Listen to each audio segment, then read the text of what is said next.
देश की आर्थिक राजधानी मुंबई में होटल और रेस्टोरेंट के खाने की गुणवत्ता पर गंभीर सवाल खड़े हो गए हैं। मुंबई में बाहर खाना खाने वाले लोगों के लिए खाद्य सुरक्षा पर सवाल महाराष्ट्र खाद्य एवं औषधि प्रशासन यानी एफडीए की जांच के बाद उठने लगे हैं।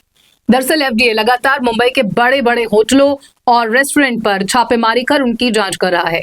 वहीं जांच के दौरान जो तस्वीरें सामने आ रही हैं वो बेहद चिंताजनक है। आपको बता दें कि बीते दिनों एफडीए ने नियमों के उल्लंघन के मामले में 5 होटल और रेस्टोरेंट के लाइसेंस निलंबित कर दिए हैं। एफडीए ने 31 होटल, रेस्टोरेंट, सड़क किनारे खाने पीने की दुकानों और अन्य खाद्य प्रतिष्ठानों का निरीक्षण किया। इसके बाद 22 प्रतिष्ठानों को सुधार के लिए नोटिस जारी किए गए, जबकि 5 के लाइसेंस निलंबित कर दिए गए।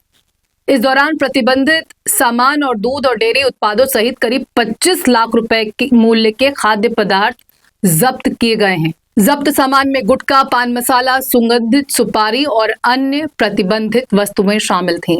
एफडीए ने बताया कि मुंबई, कोंकण, पुणे और छत्रपति संभाजीनगर संभागों के 8 प्रतिष्ठानों से 11,40,000 रुपए मूल्य का सामान जब्त किया गया है। एफडीए के अनुसार इस मामले में 10 लोगों को गिरफ्तार किया गया है, 8 प्राथमिकी दर्ज की गई है और 6 प्रतिष्ठानों को सील कर दिया गया है। विभाग ने करीब 14,552 किलोग्राम अन्य खाद्य उत्पाद भी जब्त किए हैं, जिनमें दूध और दूध से बने उत्पाद, बेकरी सामान, साथ ही अन्य खाद्य सामग्री भी शामिल है। इनकी कुल कीमत लगभग 13,90,000 रुपए बताई गई है। कुछ मामलों में नमूने जांच के लिए अधिकृत प्रयोगशालाओं में भेजे गए हैं। इतना ही नहीं, एफडीए की जांच में मलाड पश्चिम स्थित होटल राधा की रसोई में ऐसी खामियां सामने आई जिसके बाद उसका फूड बिजनेस लाइसेंस तत्काल प्रभाव से निलंबित कर दिया गया। एफडीए के अनुसार वहां रसोई में चूहे पाए गए और जल निकासी और साफ सफाई की व्यवस्था में गंभीर खामियां मिली हैं। होटल पर छापेमारी करने पहुंचे अधिकारियों को रसोई में जिंदा चूहे और कॉकरोच मिले।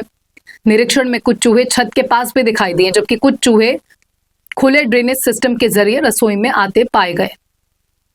रसोई के नाले खुले और खराब हालत में मिले, जिससे कीड़े मकोड़ों के साथ ही चूहों के लिए भी सीधे प्रवेश का रास्ता बना हुआ था।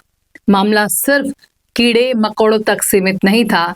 अधिकारियों ने खाना तैयार करने वाले उपकरणों पर भी कॉकरोच पाए।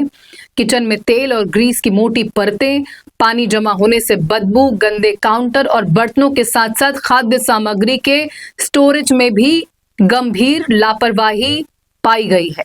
निरीक्षण के दौरान खुले डस्टबिन के ऊपर टोस्टर रखा हुआ मिला, जबकि कुछ खाद्य सामग्री धूल और गंदगी के बीच रखी गई थी। कई बर्तनों में जंग के निशान भी पाए गए। यानी समस्या केवल सफाई की नहीं बल्कि उस पूरे सिस्टम की थी जिसमें खाना तैयार करने के साथ ही स्टोर किया जा रहा था। वहीं एफडीए ने खारघर स्थित सरस्वती कॉलेज ऑफ इंजीनियरिंग में संचालित खाद्य प्रतिष्ठान का लाइसेंस भी निलंबित किया है। वहां खाद्य सुरक्षा, स्वच्छता और कीट नियंत्रण व्यवस्था में कमियां पाई गई हैं। विभाग ने कहा कि कुर्ला स्थित जनता तवा एंड ग्रिल के खिलाफ भी कार्रवाई की गई है। यहां खाद्य सुरक्षा से जुड़ी गंभीर लापरवाहियां सामने आई हैं। एक अन्य जांच में छत्रपति संभाजीनगर जिले के वैजापुर में देवगिरी अस्पताल के पास स्थित परमेष्ठी सुपर शॉप में अधिकारियों ने एक्सपायर हो चुके खाद्य उत्पादों की बिक्री और अस्वच्छ स्थिति पाई। इसके बाद खाद्य कारोबार संचालक के खिलाफ कार्रवाई शुरू की गई। वरिष्ठ आईएएस अधिकारी तुकाराम मुंडे के नेतृत्व वाले एफडीए ने बताया कि राज्य भर में ये कार्रवाई सुरक्षित भोजन, सुरक्षित महाराष्ट्र अभियान के तहत की जा रही, ताकि खाद्य सुरक्षा और स्वच्छता मानकों का पालन सुनिश्चित किया जा सके। वहीं बड़ा सवाल यह है कि जिन रसोइयों में ग्राहक के लिए खाना तैयार होता है, वहां रोजमर्रा की सफाई और खाद्य सुरक्षा की निगरानी कितनी गंभीरता से की जाती है। ग्राहक अक्सर रेस्टोरेंट की बाहरी सजावट, मेन्यू और स्वाद के आधार पर जगह चुनते हैं, लेकिन खाने की असली सुरक्षा उस रसोई में तय होती है जो आमतौर पर ग्राहक की नजर से दूर ही रहती है।